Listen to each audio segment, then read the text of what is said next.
Good afternoon, super friends, and welcome to the Friday, July 17th edition of the Sacred News and Weather. I'm delighted to have you here with me today. I'm tired. It's like Friday tired day. Maybe you can even tell by looking at me. It has been a long few days, but I'm super happy to be here. I have a message for us today. Hopefully, it's a little shorter than yesterday's message. Yesterday's message, I was like super chatty, chatty, chatty, flappy, flappy, flappy. So we'll see what we get today. Today's message, I had a little visit from my paternal grandmother in my meditation this morning, and I feel like this message is going to be inspired by that visitation with her. And so, without any further ado, I'm going to remind you to take what resonates, leave the rest behind, and know that these messages are timeless. So, whether you're tuning in real time on Friday, July 17th, happy birthday, Aaliyah, or at a later date, know that there's something likely there's going to be something here for you. But if you're not seeing yourself, go ahead and turn me off. Scroll on down below. Know that there are plenty of messages that have already been left, and there will be more to come. All right. I'm going to close my eyes and I'm going to share with you a little bit of what I saw of my grandmother today. My grandmother used to wear around her neck the Hebrew letter Aleph, the A, the letter, like it's the letter A, it's the beginning, it's a creation frequency. But of course, I didn't know that when I was a child. And I didn't go to Hebrew school. I was meant to go to Hebrew school, and I was reversed into Catholicism when I was 5. And so I never made it to the Hebrew letters, the Hebraic letters when I was a child, and I'm now making up for lost time as an adult. And so I've been studying the Hebrew letters side by side with the tarot. It is a language. Each letter is a not just a letter, but it is a creation frequency. And Aleph in particular is the frequency of God, of oneness, of unity, of uniqueness, of like divine union and birth out into the world. It's like the beginning. It's like the cosmic breath. It is the birther of the cosmos. And of course, I didn't know any of that when I was a small child. I just saw this symbol around my grandmother's neck, and she told me it was Aleph, and I heard it as olive. And I remember really ruminating on the fact that it didn't look like an olive, not like any olive I had ever seen or tasted. And I think in my childhood, it was either like canned black olives or like Spanish olives out of a jar. So it didn't look like any of those olives. And I could not wrap my brain around it. But today, my grandmother's visitation, I saw the olive and I saw just the way I didn't even recognize her connectivity with creation frequency and how much she transmitted to me. And I just got to sit in gratitude with a little visitation with her from the other side, and the reminder of my own creative frequency, which creation frequency, which I am going to be bringing here to you.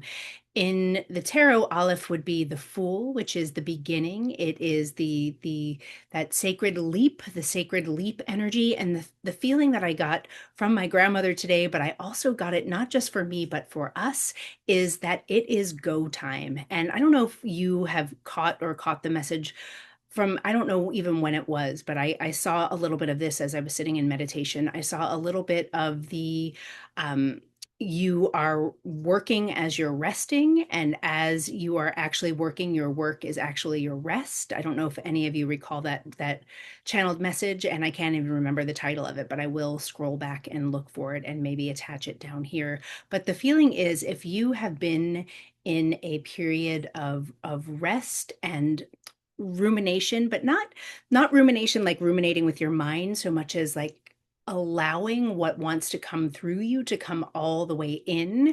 This is the feeling that I have for us today. This feeling that what we are meant to birth out into the world next, what we are meant to create, we have reached that point of rumination and integration, and what is it that wants to be birthed. And what I heard today, what I see today, what I feel with that Aleph, what I feel with the Fool's energy is that feeling of it is go time.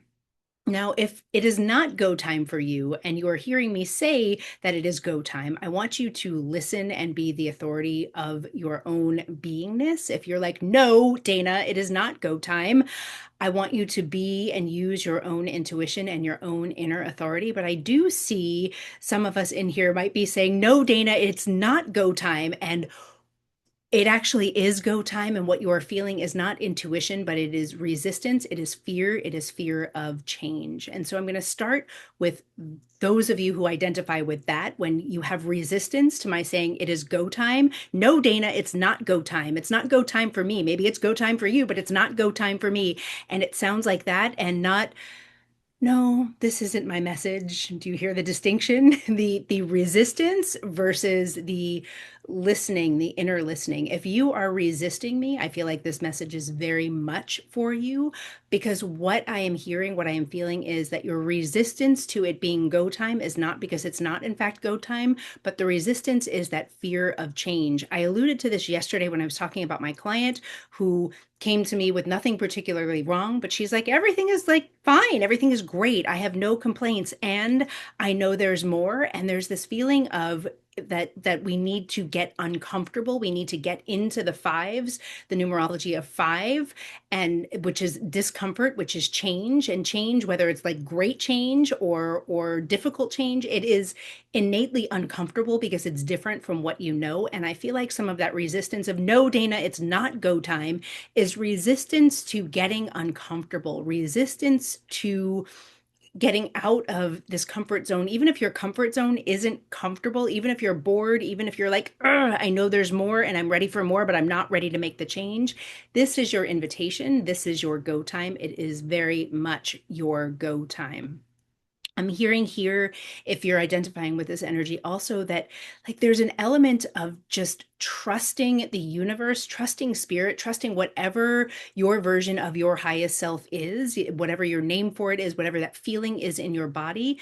You are not actually in control, and you cannot actually really control the details.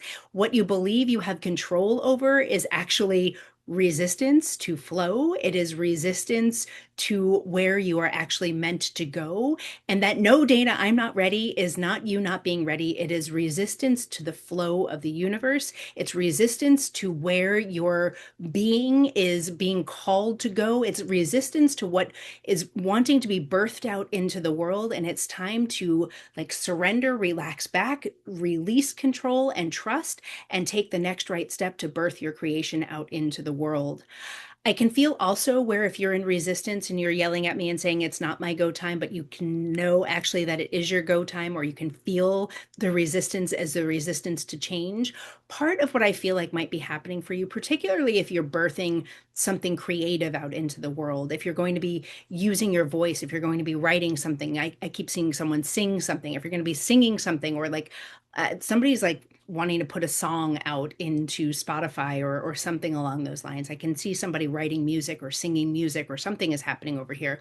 But if you are not doing it, part of the resistance, if you're not putting it out there, if you're not like taking the next right step and sitting down and starting to write the book, if you're not creating the next program, if you're not creating the next version of what it is that you want to create, it feels like it's a little bit because what you are feeling in your body versus what is coming out of you feels like there's a mismatch. And I want to speak to that, because the mismatch is not actually a mismatch, as in it's not anything that's out of alignment in your being.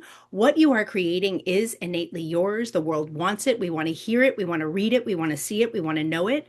And the resistance is not because what you're feeling is it's out of alignment. What you're feeling is that wobble. It feels like a wobble where it's like, I feel all of this. I have all of these feelings inside of me, and this is the way I express my feelings. This is the way my feelings and my high self expresses itself out into the world. And this thing that I'm creating doesn't feel like it's an accurate representation. It feels too small. It feels not big enough. It feels not right. And what I'm hearing is to give yourself grace and to, again, surrender and relax back, because there is truth to that, but it's not It's not the kind of truth that is going to cause whatever it is that you're birthing out into the world to be dismissed.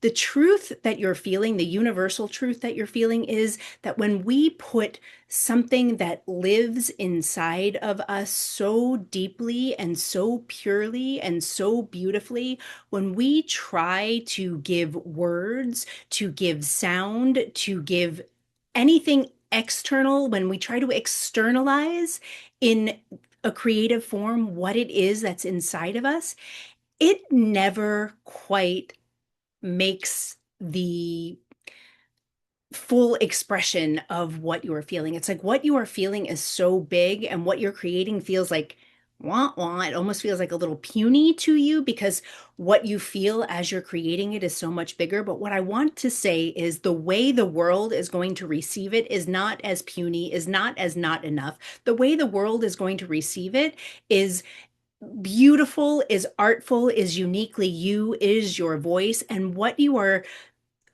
censoring yourself. I just heard the word censor. Like if you are censoring yourself, if you're not putting your work out into the world, if you're not showing up to create because you're saying that you can't possibly create what you feel, this is your invitation to remember that that is not true. That what you feel inside versus what comes out of you, you may not feel it is the correct representation, but what you are creating is going to be received by the people who need to receive it, and is going to be felt and received and embodied in a beautiful way, in the way that you are actually intending to put it out into the world. And part of what you're putting out in the world or want to put out in the world is like it's not just the expression of your creative self. It also has this element of deep release. Like if I put this out into the world, there's going to be like a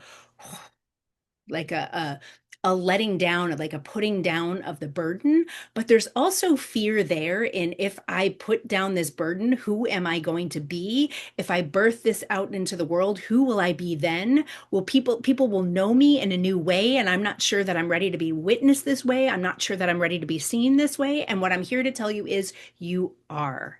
You absolutely are. And again, the resistance that you have to birthing this out in the world, to putting it out in the world, is resistance to change. It is fear to of where you are right now. It is that like table imagery that I gave you yesterday. The fours are stable, four legs on a table. It's innately stable.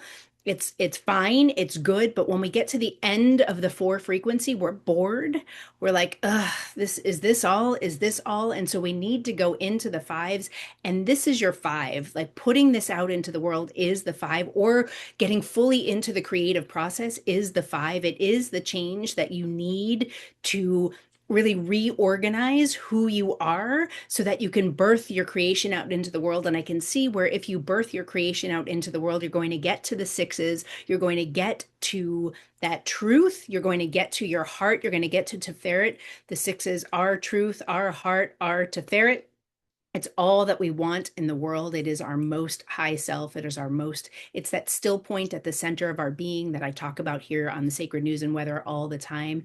It is what we're actually going for. So it is go time. It is go time. If you are feeling resistant to that, you now know why. And again, I'm going to say it again. If your resistance is not resistance so much as knowingness, like, no, no, no, it's not my go time yet. I have more incubation to do. Then you listen to you. Don't listen to me. You are the authority of yourself. And I believe that you are listening to me because I offer you guidance, but your ultimate guide is coming from inside of you. I just really want to point out that like resistance piece, and like resistance is actually not what you want. You want to push through that today. Now, how does it go back to my grandmother and Aleph? Aleph is that creation frequency. Aleph is the fool. It is the fool stepping off and taking that next right step in the creative journey. And so that's what I'm feeling here today with my grandmother. I want to see if there's anything I'm seeing the six, I'm seeing the sixes. I'm seeing the sixes as the Lover's card. And I'm trying to see if there's more that wants to come through here, but I think I'm actually going to put a pin in that and save it for my next message, because yesterday's message was really long and I want to give you a little bite today, a little nibble, a little nugget, rather than a long message, because you can go and listen to that when you have more time. All right.